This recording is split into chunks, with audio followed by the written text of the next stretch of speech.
the first of two Junior GP races. The number 54 on the outside of the front row. And away go the lights. Revs are rising and we are racing in Valencia. It's a superb start from Brian Uriarte, who goes straight into second place. But Morelli has got the dream launch from pole position and the whole shot. David Gonzalez is about to throw one up the inside to get himself into the top 5. But what a launch from Marco Morelli. He's already opened up a little. But 2 bike lanes, 3 bike lanes. Well, Jesus Rios is going backwards. He's trying to fight back now against Joel Esteban, I think it is. Yeah, Esteban got away really well there, but Rios just managed to catch up again there. But great start from Esteban. He pulled up to P3 for a while there, but we'll be seeing that battle with Rios, I think, through. Yeah, absolutely sensational start from Morelli. Jesus Rios has recovered the podium position then from Joel Esteban. Uriarte slots into second, so they've all gone a little bit wide there. However, there is no green, so it's allowed. Number 97, Marco Morelli, then, is going to try and break away early here, just like he did in Barcelona. But Brian Uriarte is looking to get the hooks into him as well, and through turns 9 and 10. Brian Uriarte and Jesus Rios have settled into P2, P3, but behind them, it's all chopping and changing. Casey O'Gorman working his way through there on, I believe, was it Joel Esteban? Oh, David Gonzalez, who's going backwards. He finished that last lap in P4. Yeah, David Gonzalez was battling. We've got yellow flags to turn 11, but Gonzalez was outside that top 4 with Esteban, and he is pushing himself, going the wrong way here. He's got Leonardo Zani of the Feed Network Mirror team in that pink helmet all over his rear wheel. Then there's a little bit of a gap back to the likes of Veda Pertama and Hakim Danish. Yeah, not looking too thrilled in that Aspar box there. Rico Salmela then pulls up alongside the number 10 of Adrian Cruces and drives up the inside. Is that who have we lost here? Yeah. Fit. Yeah. Uriarte is now 1.2 seconds behind, and it's about to get worse because Jesus Rios makes the move. Brilliant stuff from Jesus Rios, and that puts him into second position, and I believe into the bronze medal position. It should. I'm not going to trust my maths, but wait until TV Direction gives us the stats. Yeah. So Marco Morelli then looking to steal silver, but the battle for bronze is very much alive. Brian Uriarte, we're not used to seeing this from him.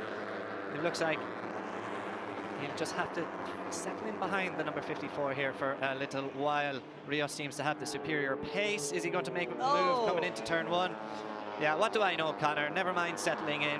Uriarte fights right back, but goes wide very again. Wide there. Time and time again, we've been seeing this. We saw it as well in the MotoGP finale as well. Ryan was just running it wide at turn 1 plenty of times. So, a battle for second and third here, which is music to the ears of Marco Morelli. He's now got wasn't coming too easily for him at the beginning of this campaign in 2025.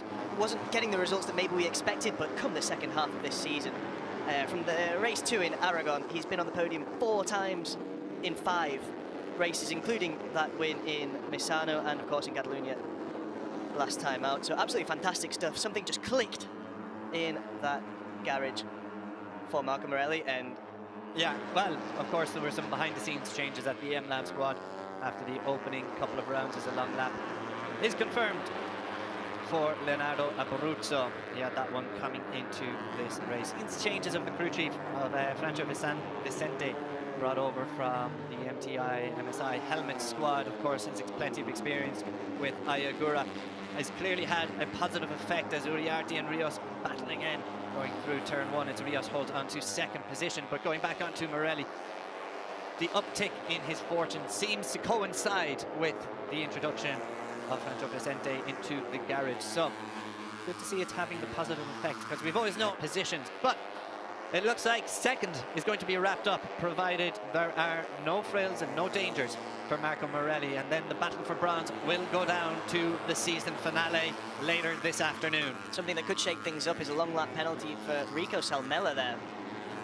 See what that does to this race with 10 laps to go. That is going to change things up. We've also got a yellow flag back at turn 2. We'll bring you an update of who has gone down there or gone wide once we know. It's a long lap penalty though for Rico Salmela. He's running in 4th position, currently P3 in the championship standings, but that would drop him behind the likes of... That does end up, and it does mean that his chances of getting that all-important but ever-elusive win, well, there's a real dent in the possibility of that for Salmela as he bids goodbye to Junior GP ahead of his move to the Moto3 World. eyes just now on the battle for 10th. Veda Pratama, the Indonesian rider, another rider who's going to make the step up to Moto3 next season, leading Giulio Pugliese, Zen Mitani, Sullivan Mounty in that group of 4. Zen Mitani, of course, will also step up to Moto3 with the Honda Team Asia next season. Two very, very talented riders coming from Asia. Zen Mitani, pretty impressive in his appearances in the Moto3 Championship, just racking off 137.1 last time, 6/10 quicker than Brian Uriarte. Incredible stuff. Yeah, it really is. Morelli, we've been praising him all morning, and I don't think you can give him any more plaudits than what we have done already. He's finally broken that 4-second gap mark as well, so...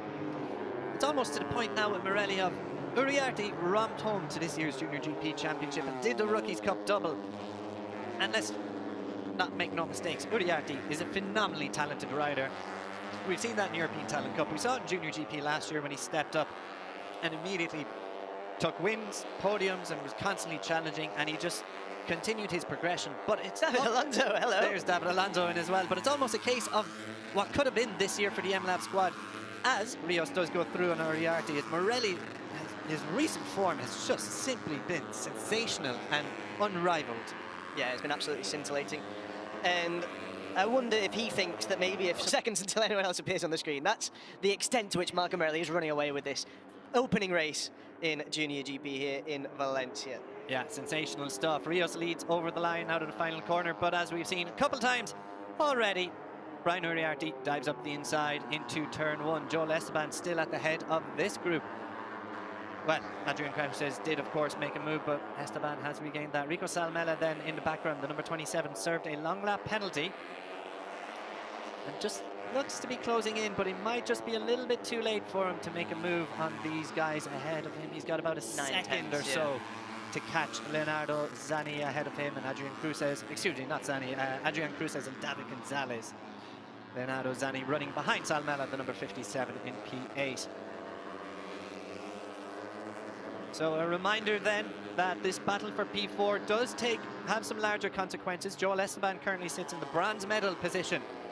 But if he was to concede some points, chiefly to the riders behind him, Rico Salmela, he is getting a lot closer, isn't he? You visibly see it. Rico Salmela came into this race in that bronze medal position. And I think he's gone back in front of Jesus Rios. 2 abreast. Krauses now leading. Esteban out of shape there coming into turn 1, but manages to stop it. Still goes a little bit wide, but holds on to 4th position. And all this has brought Rico Salmela back into play. And he has picked off Adrian Krauses for 5th position. Yeah, this is chopping and changing all the time, both on our timesheets and in the live championship. Rios there moving up to P2 briefly. So we'll have to wait and see exactly what goes on in this final lap. But this is going to be exciting from start to finish, Chris. Yeah, 2 big battles